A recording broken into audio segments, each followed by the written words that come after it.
Every season of Hell's Kitchen births two legends, one who earns Gordon's respect and wins fans' hearts, and another who leaves behind a legacy fit for a movie villain, like Frank from season 15, who put his training as a Marine to shame and chose to be remembered as a misogynist with anger issues. Like during episode 2, Frank and Hassan took a simple dumpling challenge and managed to complicate it by making an entirely different type of dumplings than what Ramsay actually asked for. What the are they? It's like a pierogi. It's Russian, chef. Russian? God, they're all the same. You've got nothing. Disaster.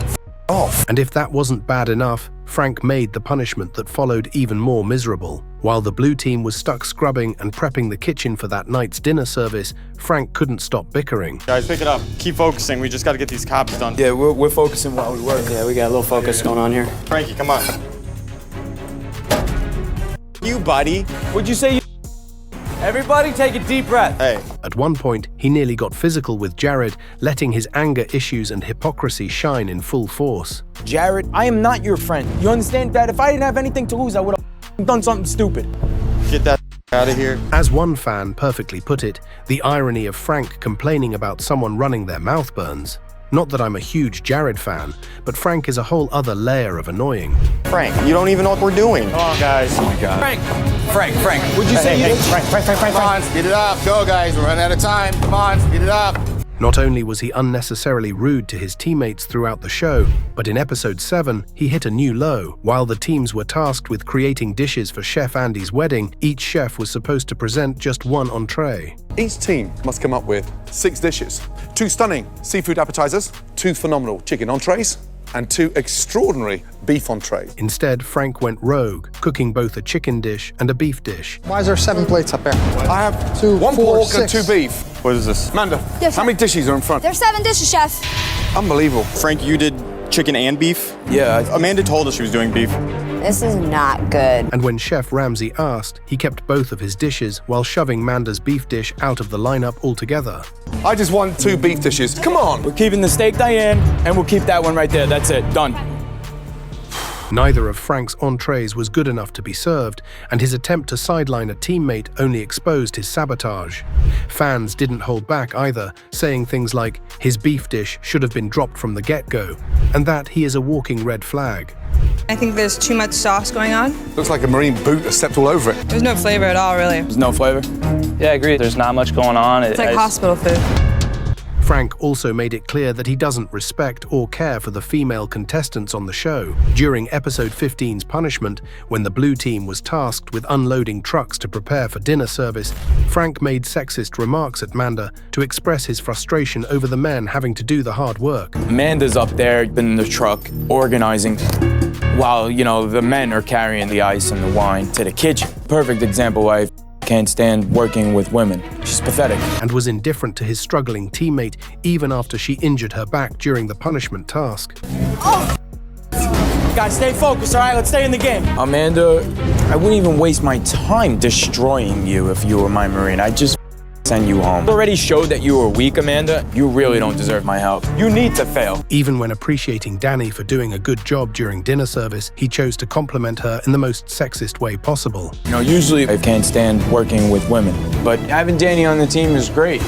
And when Frank was eliminated in episode 12 after repeatedly failing to deliver, instead of admitting his fault, he somehow managed to blame women for his loss. The blue team never had any drama until the females came aboard, and that's when the ship sunk. And that's exactly why I get female Marines and I send them back wherever they came from. Well, this completely backfired on him, as the Marine Corps caught wind of this and fired him from his position, even after he released an apology video. I want to apologize for my comments made shortly after my elimination on Hell's Kitchen Friday night. I have nothing but the utmost respect for my fellow Marines, regardless of gender. I want to apologize from the bottom of my heart to everybody I've disappointed. One person made a sarcastic comment saying, "I have such tremendous appreciation for Frank. He single-handedly proved even complete cowards can become Marines." While Frank couldn't back up his attitude with his cooking skills, the winner of season 14, Megan Gill, is regarded by fans as the most goated chef in Hell's Kitchen history.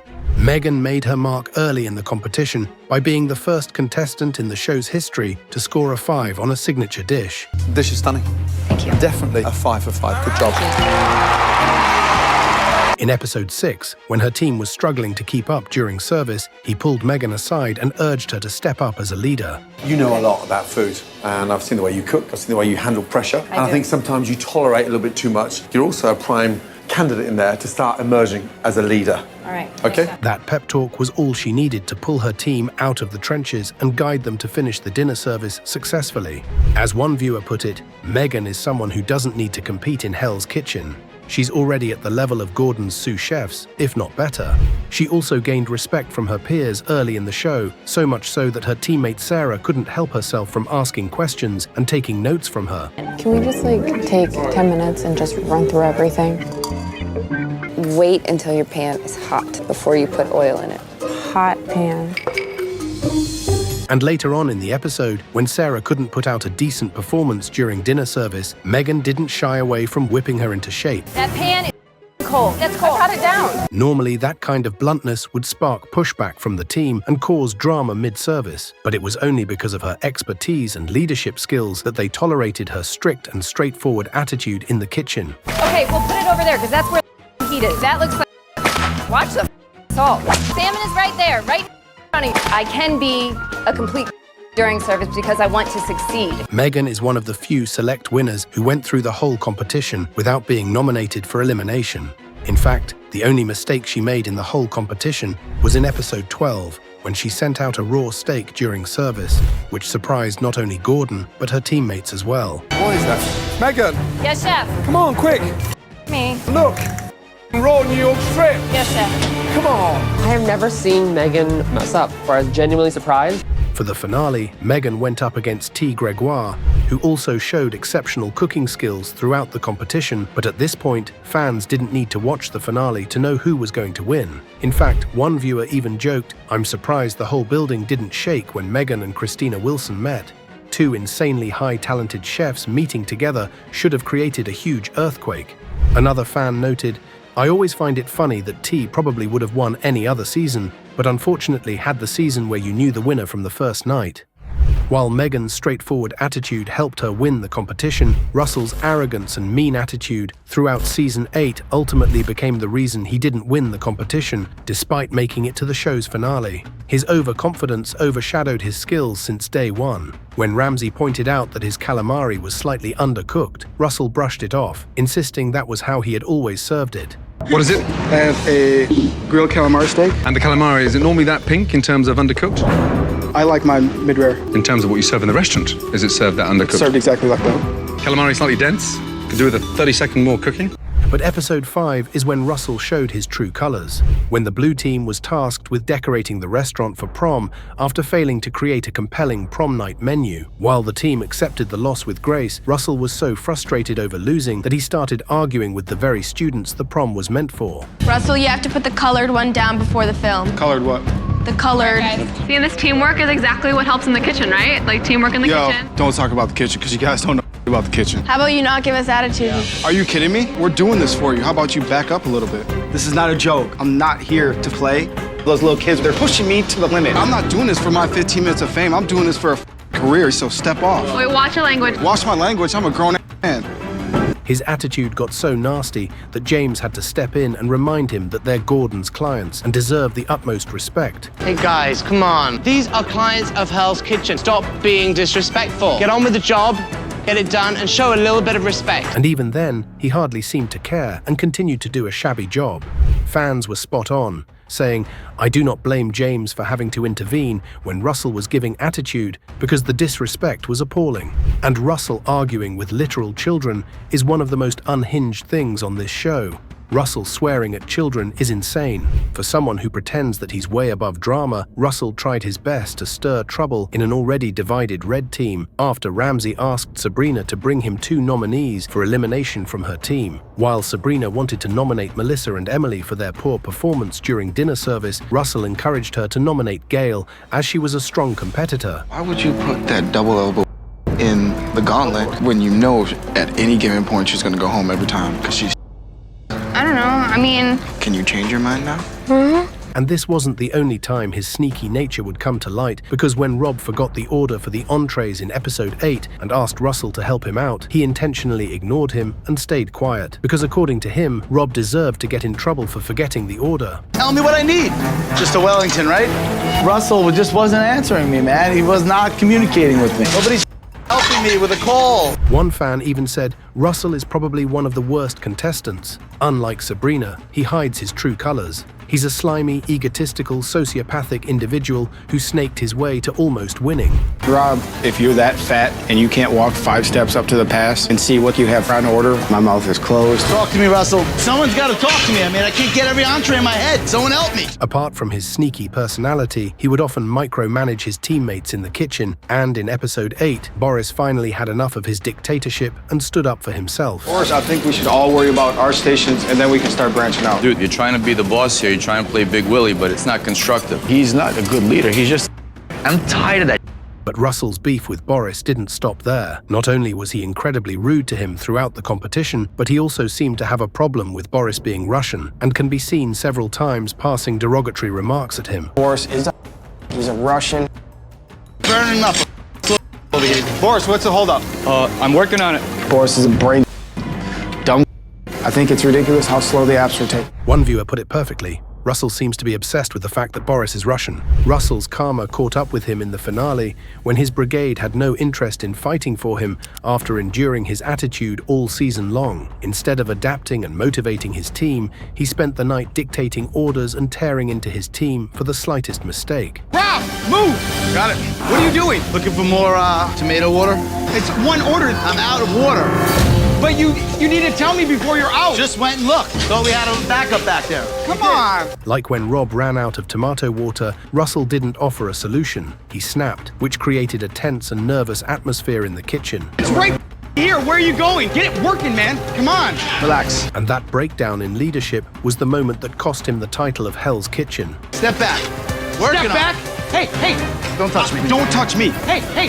Don't touch me. Don't touch me. Don't touch me. Oh, no. Hey, just get the working. But instead of taking his loss gracefully, Russell remained classless till the end, threatening to blacklist his teammates and ironically blaming his team for sabotaging him. I'm not happy at all. I chose the team that I wanted, and I thought they would help me win, and in fact, they helped me lose, so. I felt like I was being sabotaged. You gave your best, man. You will never get a job in any city I work. I'm gonna definitely blackball you guys, because you guys are so royally tonight. One viewer put it perfectly. Vinny called it, the arrogance of Russell was the death of him, and even after losing, the dude is so disgraceful to the final team. While Russell remains the most disgraceful Hell's Kitchen runner-up, Luis Petrozza had quite the opposite impact, and quickly became the most beloved runner-up in Hell's Kitchen history. With his entry into Season 4, it was no surprise that Petrozza's signature dish was just as memorable as him. What is that? Oh my God. So what's the dish called? Hen and a pumpkin. Although it got quite the remarks from Gordon. Right now, looking at that mess, I'd like to stick your head in there, you know that? Dry. Yeah. Well, and the pumpkin's not even seasoned inside, it's just bland. You had more chance sticking a candle in there, making me happy. For Halloween, you were sticking a hen in there. Petrozza had a rocky start in the competition when he couldn't properly recall the menu to Gordon in episode 2, minutes before beginning service. Petrozza. Yes. 5 appetizers. What are they? Caesar salad with fresh anchovies and seared tuna. Stop. Yes. Do me a favor. Get out. After being sent back to his dorm twice to memorize the menu. From the desserts, up. What are they? The Valrhona chocolate and black cherry sorbet.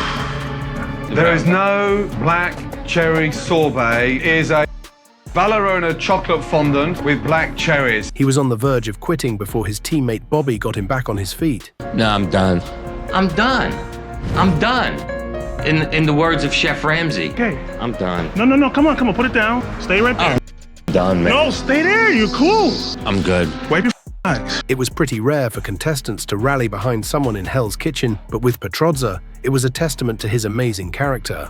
As a fan put it, Bobby cheering Petrozza up has to be the best part of this episode for me. He has a genuine heart. You know, I felt him, you know. He likes you. I told you last night, he has some strange reason he likes you. But his graciousness was not his only defining quality. He was also a master of finesse when it came to working his way around tough situations. Like in episode 5, when Loras's steak was rejected for the second time by sous chef Scott. Ross, what's up, man? How come I can't see the nice, beautiful inside of the beef? Cut it in half, then I just seared it just to cook it up. No, see, the correct answer is you it up. You didn't cook it right, and you're trying to get it by. Do you have another one that I can see a nice pink center in? He was stuck with having no new steaks to refire, but Petrozza had a plan, brought the rejected steaks back, cut off the slightly burnt bits, and brought them to the pass. It's not. It's up already, Petrozza. He sliced that paper thin, and I looked at him and I'm like, are you serious? But did you see the color on that steak? It was straight medium well. Here's the beef. To Loras's surprise, the trick worked, and they even earned a few praises from Chef Scott. Fans were amazed, saying, Petrozza is the GOAT.